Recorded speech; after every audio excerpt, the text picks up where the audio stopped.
Hello everyone. ఇవాళ మనతో పాటు ఉన్నారు creative director and political analyst Geetha Krishna గారు. వారితో మాట్లాడదాం. Hello sir. హాయ్.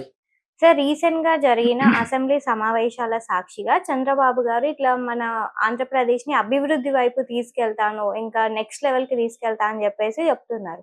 సో దానిపైన మీ అభిప్రాయం? విజన్ డాక్యుమెంట్ ని ప్రొడ్యూస్ చేసే లాస్ట్ డేలో చంద్రబాబు నాయుడు గారు ఇప్పుడు ఒక విజృంభించి ఆఖరి వయసు కూడా పెరగడం వలన ఒక అభివృద్ధి కార్యక్రమం డెఫినెట్ గా విజయపథంలో నడిపించాలని wealthy Andhra Pradesh, healthy Andhra Pradesh, happy Andhra Pradesh ఈ మూడు నినాదాల మీద ఆయన బాగా మాట్లాడారు.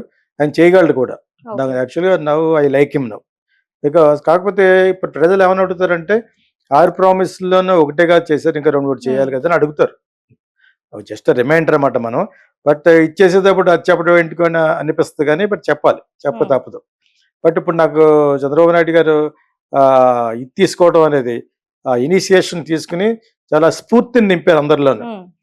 అమరావతిలో ఒక అన్నీ కూడా 3 yearsలో మన అసెంబ్లీలో ఉన్న ప్రతి ఎమ్మెల్యేకి క్వార్టర్స్ టవర్స్, ఎమ్మెల్యే టవర్స్ అని, తర్వాత ఇంకా చాలా అన్నీ కూడా 3 years పెట్టుకున్నాడు ఆయన. పోలవరం కూడా ఆల్మోస్ట్ 3.5 to 4 years పెట్టుకుని ఇది వెళ్ళిపోయి డెఫినెట్గా 100% పూర్తి చేస్తానని చాలా గట్టిగా అంటున్నారు. అసెంబ్లీలో ఉన్నారు కాబట్టి డెఫినెట్గా ఆయనకి ఆ ఫండ్స్ కూడా రావటం ఇవన్నీ కూడా ఆయన చూసుకుని డెఫినెట్గా మళ్ళీ ఐదోసారి మళ్ళీ నెక్స్ట్ కూడా నేనే సీఎం అవుతాను అని చాలా పాజిటివ్గా మాట్లాడారు. యాక్చువల్గా ఆ వయసులో అలాగే మాట్లాడాలి. ఆయన హెల్దీ పర్సన్ కూడా. ఎందుకంటే మన ఓన్లీ ఏజ్ ఒకటి లెక్క చేయకపోతే ఆయన ప్రొద్దుటే 2 గంటలు లెగిసి అది ఆల్రెడీ 2-3 సార్లు చెప్పాను నేను యాక్చువల్గా. సో నవ్వు అందరూ అన్ని స్టేట్ల సీఎంలు కూడా స్ఫూర్తిగా తీసుకోవాల్సినట్టుగా మాట్లాడాడు రాష్ట్ర రోజున. చాలా ఇన్స్పైరింగ్ అండ్ మోటివేటింగ్ గా మాట్లాడాడు అనమాట. ఇప్పుడు ఆ హెల్దీ అనేది ఎలాగొస్తే ఇప్పుడు అంతకుముందు డాక్టర్ వైఎస్ రాజశేఖర్ గారు చెప్పిన ఆరోగ్యశ్రీని ఇంకా కొంచెం డెవలప్ చేయాలి. అది బాగా అందరికీ డబ్బులు అందించాలి, అది మెయిన్. ఆయన 2వసారి గెలవడానికి వైఎస్ రాజశేఖర రెడ్డి దురదృష్టవశాత్తు పోయాడు, కానీ కారణం మెయిన్ ఆరోగ్యశ్రీయే. హెల్త్ గా ఎవడు హాస్పిటల్కి వెళ్ళకుండా ఉంటాడు?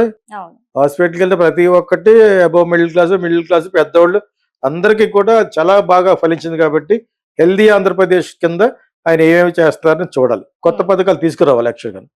అదొకటి. వెల్దీ ఆంధ్రప్రదేశ్ అంటే నేను సంపద సృష్టించి ఖర్చు పెడతాను అన్నాడు కదా. గవర్నమెంట్ ఒకటే కాదు, జనాల్లో కూడా సంపద సృష్టించుకోవడానికి సరిపడా మంచి మంచి పథకాలు పెట్టాలి.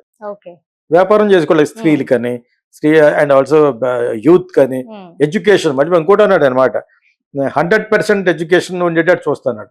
చాలా చాలా మంచి మాట ఇది.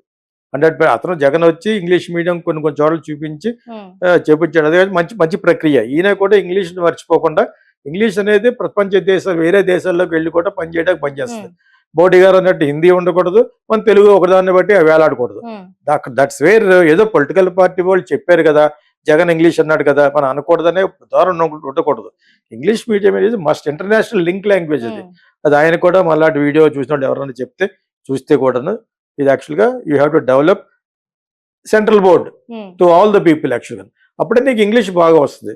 సెంట్రల్ బోర్డు కాబట్టి ముందు నుంచి ఫౌండేషన్ వేయాలి. రేపు వద్ద స్టేట్ బోర్డు కాకుండా సెంట్రల్ బోర్డు చేరుతున్నాడు కాబట్టి తమాషా కాదు అది. You have to study well. State board ఏముంది, మామూలుగా ఉంటుంది, బాధికులతో పాస్ అయిపోవచ్చు.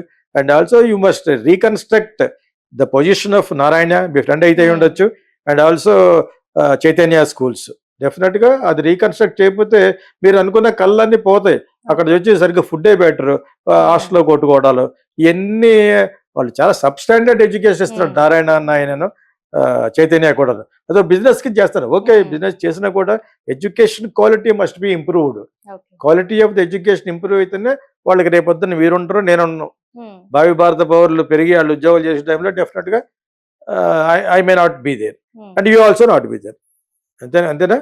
సో అది అందరూ మాట్లాడుకోవాలంటే ఎడ్యుకేషన్ కేరళ లెవెల్లో 100% ఎడ్యుకేషన్ రావాలంటే you have to change the system of the education.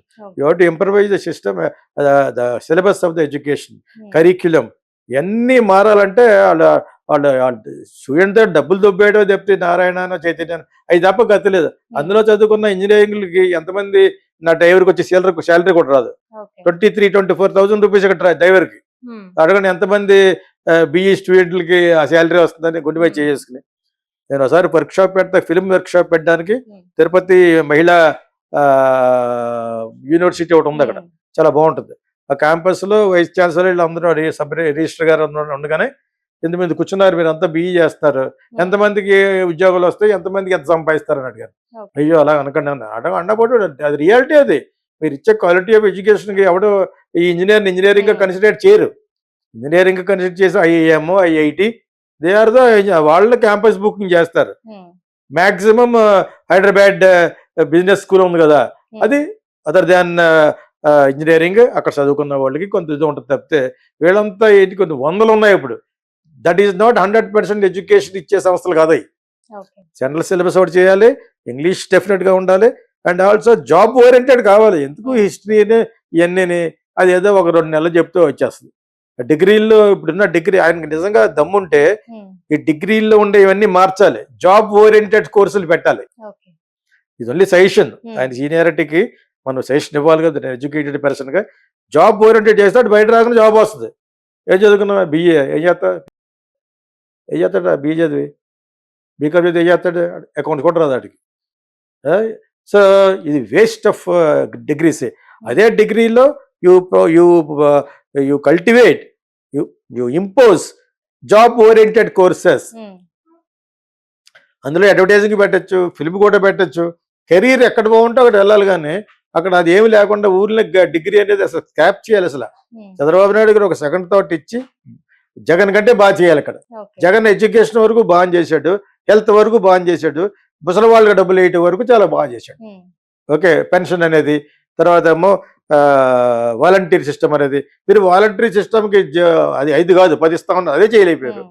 మీరు చేయలేకపోయినా కూడా చెప్తేనే మీరు చేయగలగాలి. ముందు 6 ప్రామిసులు చేస్తే మీరు చెప్పిన హ్యాపీ, హెల్దీ ఆంధ్రప్రదేశ్ అన్నాడు ఆయన. వెల్దీ అంటే డబ్బులు ఉండేటట్టు, వెల్దీ ఆంధ్రప్రదేశ్. తర్వాత హ్యాపీ ఆంధ్రప్రదేశ్. అందరూ హ్యాపీగా ఉండాలంటే ముందు స్త్రీలు హ్యాపీగా ఉండాలి.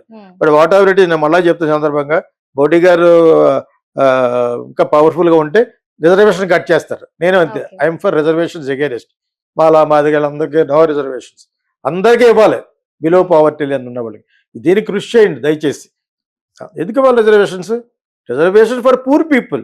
పూర్లో వాళ్ళు ఒక్కలే కాదు కదా, మాదిగ వాళ్ళు ఒక్కలే కాదు కదా, బ్రాహ్మణ్స్లో ఉన్నారు, వీళ్ళందరిలో అన్ని ఫార్వర్డ్ కాస్ట్లో ఉన్నారు. వాళ్ళని ఆధార్ కార్డు ద్వారానో వాళ్ళ యొక్క ఇన్కమ్ లెవెల్ ద్వారానో వాళ్ళు ఈ పలానా వాడు పేదవాడు, కూతురు పెళ్లి చేయలేడు, చదివించలేడు అనుకున్న వాళ్ళకి హెల్ప్ చేయండి. నాట్ ఫర్ ఓన్లీ బీసీస్ అంటే ఐఎమ్ కంప్లీట్లీ అగైనెస్ట్. తర్వాత వాళ్ళ మీద దళితులు అండి, మా మీదకి ఎందుకు కేసులు పెడతారు ఏంటి? దళితులు మొత్తం వెళ్తావా? ఎదవేషాలు వేసేసి నీకు జైల్లో పెట్టకూడదా, లాక్ కొట్టాలి మళ్ళీ అలా మాట్లాడేవాళ్ళు. అసలు ముందు అది ఆపాలి. మోడీ గారి దగ్గర నాకు నచ్చింది అదే. మోడీ గారు నిజంగా చేయనిస్తే అన్ని రాష్ట్రాలు కానీ బయటకు వస్తే అది కట్ చేస్తారు. ఆ విధంగానే ఆర్టికల్ పట్టుకొచ్చారు అక్కడ మన దాన్ని కాశ్మీర్లో. మళ్ళీ వీళ్ళు వచ్చారు, మళ్ళీ మామూలు పాట అయిపోయింది. మోడీ గారు కొన్ని విషయాల్లో భారతదేశానికి చాలా చాలా అవసరం. ఇప్పుడు యాస్టీస్గా మన సీఎం చంద్రబాబు నాయుడు వీళ్ళంతా కూడా మోడీ గారి తరఫునే ఉన్నారు. ఆయనకే ఓటేశారు అక్కడ పార్లమెంట్లో. ఆయన చేత ఇవందరూ కలిసి చేస్తేనే వస్తుంది. వాళ్ళకి ఎగెనెస్ట్ చేసి వాళ్ళు అన్యాయం చేయమంటలేదు, వాళ్ళ మాదిగలకనే. అందరితో పాటు చేయండి, వాళ్ళతో పాటు మిగతా పేదలకు కూడా.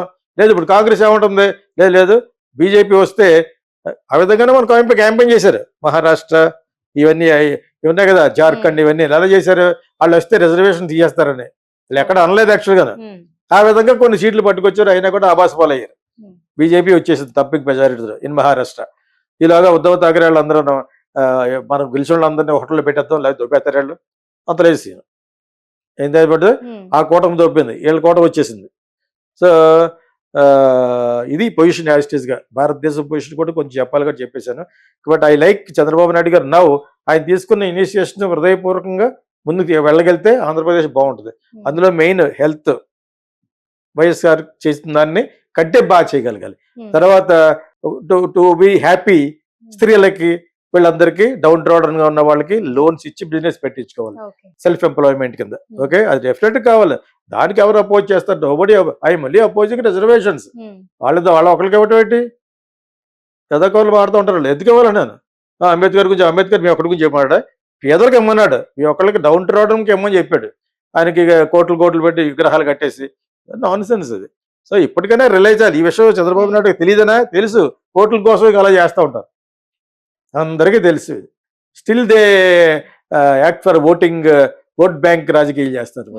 ఐ హోప్ ఇప్పుడు పట్టుకు ఆయన కరెక్ట్ లైన్లో పడ్డాడు. ఆల్రెడీ 2-3 సార్లు చేసాడు కదా.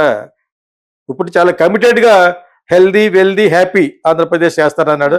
I wish all the best from my bottom of my heart. Okay sir, thank you.